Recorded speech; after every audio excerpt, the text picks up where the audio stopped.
යෝ අද අපි පෑන්කේක් හදන්න යන්නේ. කොහොමද බලමු අපි හදන විදිය. හරි. දැන් අපි පාන් පිටියකට පොල් කිරි එකතු කරන්නයි යන්නේ.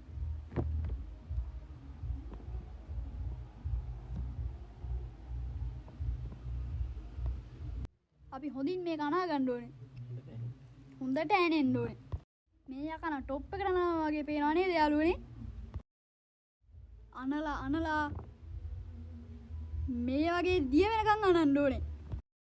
හරි දැන් මේක හොඳට දිය වෙලා තියෙන්නේ.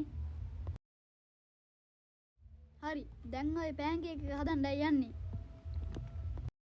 ඔන්න ඔය ආකාරයට තමයි මේක හැදෙන්නේ. අපි බලමු ඉදිරියට.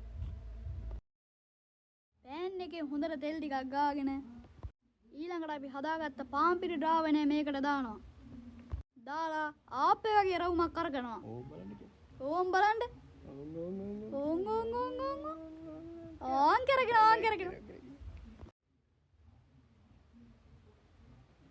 දැන් අපි ලිපෙන් තියනවා. ඕම්මම ඉන්න. ෂෝක් එකට හැදෙන ඔයාලට පේනවා ඇති. මට පේනවා.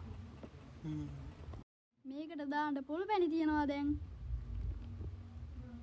දැන් අපි පොල් පැණි දාලා රෝල් කරමු.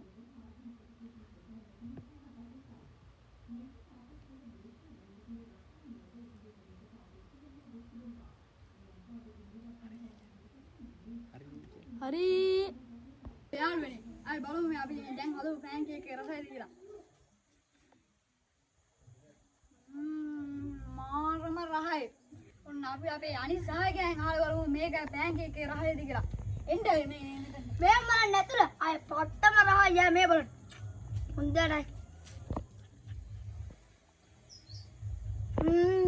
ගැම්ම අක්කා නැතුව සබ්ස්ක්‍රයිබ් කරලා නැත්නම් දැම්ම සබ්ස්ක්‍රයිබ් කරන්න.